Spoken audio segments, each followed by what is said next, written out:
que exista esta división contemporánea entre conocimiento, diversión popular o un público por afuera de la ciencia es precisamente lo que yo trabajo como historiadora. Es decir, la aparición de esa distinción, esa aparición de un afuera de la ciencia, esa aparición de alguien que tiene que legitimar, pero ya no constituyendo el hecho científico, sino que tiene que decir si está bien hacer ciencia. Mi personaje, el que yo trabajé en este proyecto, que es un charlatán. Con decir charlatán no lo estoy adjetivando, sino es su profesión. Él mismo decía cuando llegaba a las plazas de Italia, soy un charlatán, no soy médico. Me permite trabajar también con esto porque es un personaje que, nacido en Nápoles y adoptando de profesión la profesión de charlatán de plaza, es decir, dentista, cirujano, vendedor de remedios, de bálsamos, de cremas, de ungüentos, inicia un viaje, yo creo que un viaje que no tiene planificado, que va por todos los estados italianos, pasa a Francia y en el 68 continúa por los territorios de varios países sudamericanos. Es un personaje que en ese itinerario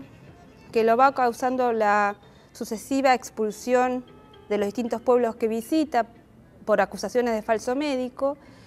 crea una identidad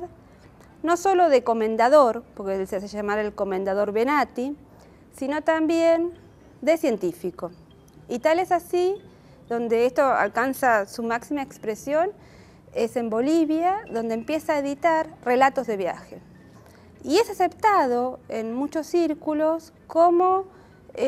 un colaborador de esta empresa colectiva de la ciencia, porque además empieza a hacer una colección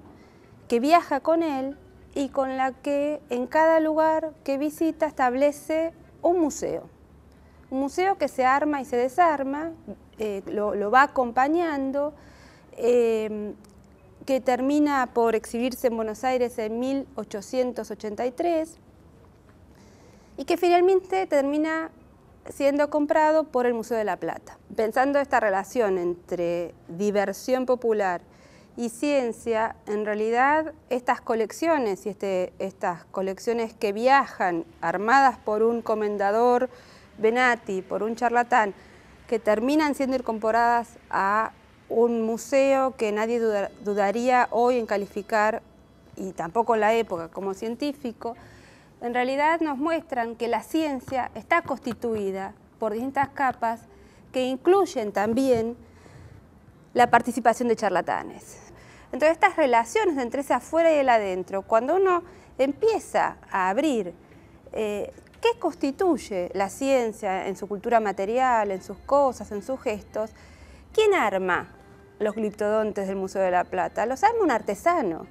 que probablemente esté pensando en el animal más cercano a su experiencia cotidiana. Entonces, los gestos de los animales prehistóricos, ¿quién los define? Los define alguien que sabe armar un esqueleto y probablemente sea un carpintero. Entonces, estas relaciones a mí me resultan mucho más complejas que trazar un límite. Esto es diversión popular, esto es ciencia, porque en realidad en la práctica de la ciencia puede estar todo bastante superpuesto y lo interesante para mí es poder encontrar esas distintas capas. Empecé a trabajar el problema de la momia como remedio y las disecciones de momias en el siglo XIX y me encontré en el transcurso de la investigación con el embalsamamiento, que era una práctica de tratamiento de los muertos totalmente común en la segunda mitad del siglo XIX, que muchos soñaban con tener a su tío embalsamado en la biblioteca de la casa, y muchos lo tenían, y con toda una cultura de embalsamar, de conservar cuerpos de personajes extraños, ligados a la conservación y a la exhibición de cuerpos o partes de cuerpos en otros museos itinerantes, de los cuales el Museo de Benati es uno de los tantos que existían. Entonces, hay relaciones que se vuelven a dar una y otra vez, que es la relación entre el espacio, el tipo de prácticas, a qué se apela para hacer propaganda, y cómo este gusto por lo exótico, por lo etnográfico,